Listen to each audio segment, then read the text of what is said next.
CEO of the group, Oklahoma's Cody Webster.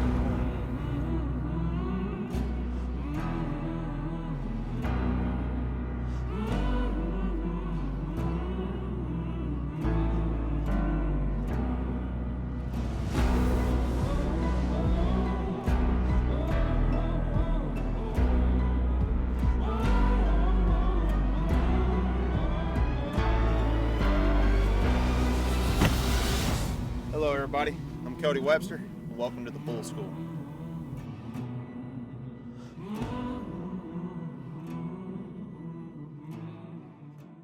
You know guys, jumping into this next episode, this is another way of creating, setting up a Cowboy Protection scenario, something that is so critical in any aspect of the game is positioning. Whether we're fighting a bull out in the wide open or if we're set up protecting cowboys, positioning is key to number one, being everything when it comes down to being on time, being in the correct place to be effective to save somebody.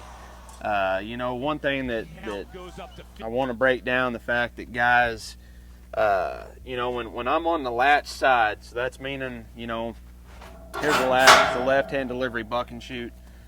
You know, if I'm on the latch side, being in position to be in my spot for Cowboy Protection, 9 times out of 10, unless you get to an older arena or an arena that is just completely set up because of the venue of where you're at, but 9 times out of 10, your out gate is going to be at your back when you're working the latch side. As bulls go through their career, they're bucking, they're training. They become very smart while they're bucking to seeing if that out gate's open or not. When a bullfighter's standing in position there in front of that out gate, if we're doing a lot of movement, you know, we're checking, we're jumping, not real for sure keyed in to what we're watching and reading, the cowboy's body language, the bull's body language as he's bucking, you can get caught moving, and if them bulls, again, see that movement at the out gate, they're going to jump out of the spin, come to you. You're going to ruin the bull rider's score, possibly get a bull cut from making a finals, or you know, at the end of the day, just messing up everything. You know, you do that to a contractor's bull more than once, good chance is you're not going to get hired again. So being on that latch side, being with that out gate to your back, changes so much. But for the main thing is being camouflaged in, getting in position and being where I need to be in order to let this bull perform and this guy ride and make the money. But also, guys, you know, kind of digging in a little bit deeper, being on that latch side is going to kind of change the way, for me, the way I kind of approach things. You know, being in position and key, you know, is on this latch side as this bull turns back and starts bucking right here. You know, I'm in positioning. When you got this out gate to your back, that rider comes off and lands right here. With this out gate to my back, if I just come through guns blazing and try to make a pick here, a lot of times those bulls are smarter leaving and going to the out gate. So if I blaze through here hot and heavy trying to get this bull picked up, not making him commit, a lot of times you'll see guys, a bull rider being down right here, and this bull is literally going to go to the out gate, but he sees an easy target right here in front of the out gate on his way out. You'll see them bulls hammer them bull riders on their way out. So something to kind of break down on that is that as this bull's bucking and this ride's progressing, whether he's going to get off or he gets bucked off, when that guy lands right here, a lot of guys will fire and come to this inside of with this bull's momentum. A lot of times you can get aggressive, get your hands on them and get them picked, and you can make something happen. But something to be digging in deeper a little bit, keying in on things, is having this momentum to want to check the high side, which is the arena side. I want to either check that and make sure I get this bull committed and then roll him to the out gate, or things can set up to where you literally have to change and go against the grain and come across him and get him picked and take him to the high side of the arena to cover a little bit of ground and get away from that down cowboy. You know, again, having somebody to run this dummy is key, but Guys, such a great training tool, something that you can use day in and day out. You don't have to have an arena, you don't have to have live cattle. You can literally be in the front yard and just using a bullfighting dummy. You know, as this ride progresses and is going on, I've got Austin, he's got this cone in his hand kind of simulating the bull rider, and he can just drop that cone wherever he wants to, and then I have to come in and make a save, take the bull to the high side of the arena, you know, and you can just work on, after that, your positioning, going around the dummy, and then getting to a spot to where I can leave that bull facing him, let the pressure off, and let him see that out gate open. You know, Cowboy Protection, there's so many different things that come into the key. You've got American ropes, you've got Brazilian ropes. Guys are riding, you know, an American style Brazilian built rope. There's just so many different ropes out there nowadays that when these guys are getting their wraps, getting ready to go, the biggest key to being prepared for what's coming, you know, is this bull rider's in there, he's pulling his rope, he's taking his wrap. You know, I want to get up here in position to where I can just peek over that chute and I can kind of see, you know, is he right-handed, is he left-handed? Is he taking a traditional American style wrap, a Brazilian wrap? You know, they're both opposite.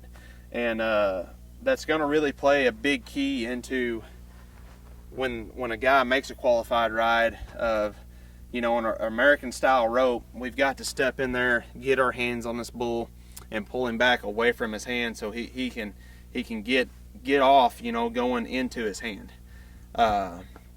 You know, with American rope, if we go opposite of that, if we take that bull, you know, into his hand and end up making him come off away from his rope, he's going to end up rolling over, he's going to be hung up.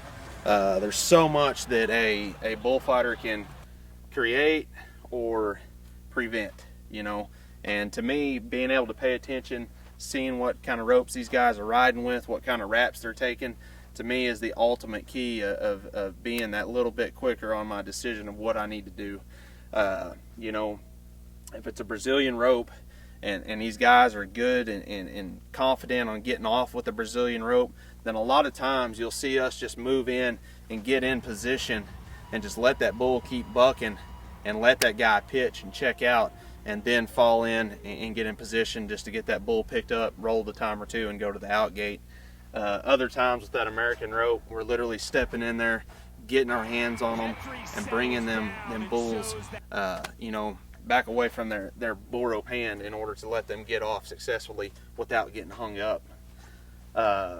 Jumping over here on the other side of things, something that I see so often, positioning on the gate side. Gate side meaning that, you know, where the gate man is, he's pulling this chute open. This is the gate side. We've already covered the latch side. This is now the gate side. There's so many different things that changes latch side versus gate side. And something that I want to kind of point out to you guys as you're paying attention here, when this bull rider nods, I've already been in position. I've already seen what wrap he's taken. I've already recognized what rope he's using, American or Brazilian rope. Now I'm going to get back into position. You know, I don't want to be so far out of position that, you know, as this guy nods, the gate opens.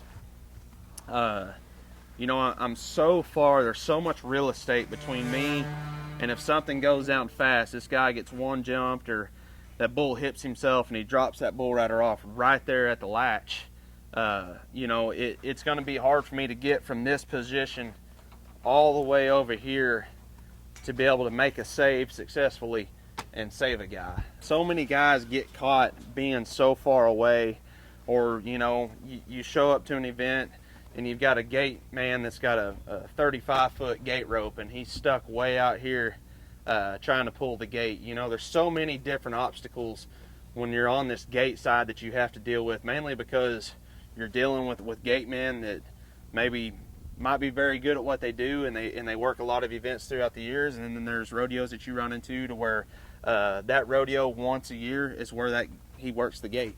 So rule of thumb, I like to be somewhere around a chute to a chute and a half gate length away. I think if you're any more than a chute and a half gate length away. I think you're too far away. And another thing is I don't want to be plumb buried up against this fence.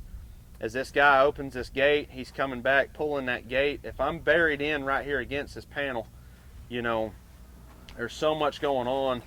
9 times out of 10, you're going to run into this gate man, or I'm going to get tangled up in this gate rope, and then I'm fighting to get free, and then I'm trying to get into position in order to be able to make my save. Just a quick, easy way to break this down is having that shoot to shoot and a half length distance away, and kind of being just a little bit off of that gate man's hips. You know, being kind of in line with that gate man. The bull rider nods, this gate's coming back. I'm gonna just let this gate man take his normal trail, and then I'm just gonna kind of brush him, and my goal is to get my back against this latch of this gate. And if I can get to this position here, everything that we're doing as this gate man's coming, I'm in position, I'm letting him clear, I'm letting the gate clear, I'm getting my back against the latch right here. Now I'm in position. Now I can creep down this buck and shoot as this ride's progressing, and I'm kind of camouflaged in on this side once again, being where I can be effective and move to get into position, but not mess up this bull while he's bucking. Being at this point right here, guys, is a fact that you'll see so many guys getting caught up staying right here, right where this gate man is, and letting this ride progress. And then, to me, if I don't let myself flow down these chutes a little bit and get just a little bit closer to this action, for some reason, when I'm always caught out here, it's like the bull riders are flying off, and they're always landing at your feet, and you're always having to kind of get into a different position in order to get in timing with your partner and timing with the bull. Something that is so huge, guys, to be paying attention to is flowing down these chutes and getting in position here to where I'm tight. When that rider dismounts or gets bucked off, you know, I'm paying attention, I'm timing. There's my gap. Just flowing down that chute, guys. You can see where that cone is. It's representing the bull rider. This was the gap that I came through right here. You know, this is kind of the trail I took. You know, I got to this latch, I floated down, I'm in positioning, and then I can see this gap where I need to go right here, and that's where I went with it. Got this bull's head picked up. Now my partner's rolling through, and he can get this bull's eye, and we can just work him, roll him a time or two, and send him to the out gate. Setting up this same scenario way back here, then I'm having to fight to get either to the inside to catch this gap and go with the bull's momentum, or I'm having to take a really bad angle coming on the high side going behind this bull rider. If we don't cross that bull's face, there is a chance that this bull's going to pick up on this guy, especially getting into some older, smarter bucking bulls that's been around the block that knows the game. Crossing their face between the rider a lot of times will make that bull get committed to you and be able to guide his direction and get him away from this guy. So being in this position and having to shoot over the top never crosses this guy. So either that bull can be smart and see him, or maybe I can get lucky and get him flagged. But 9 times out of 10, guys, we need to cross them. We need to get in position.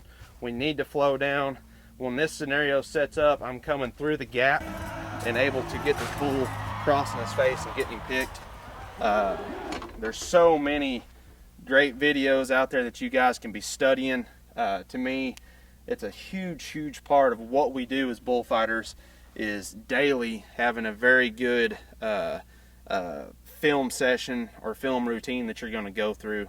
Guys, get clips, get the guys that you want to replicate, the guys you want to fight bulls like, and make you a highlight of those guys, and then study what them guys do. Study the steps that they take, the positioning up and down the chutes, you know, how that guy walks, how that guy talks, because at some point everything's going to tie in, and when you're out here in the dirt, things are going to start happening for you. Hope you guys enjoy this episode. Get in the dirt and enjoy it.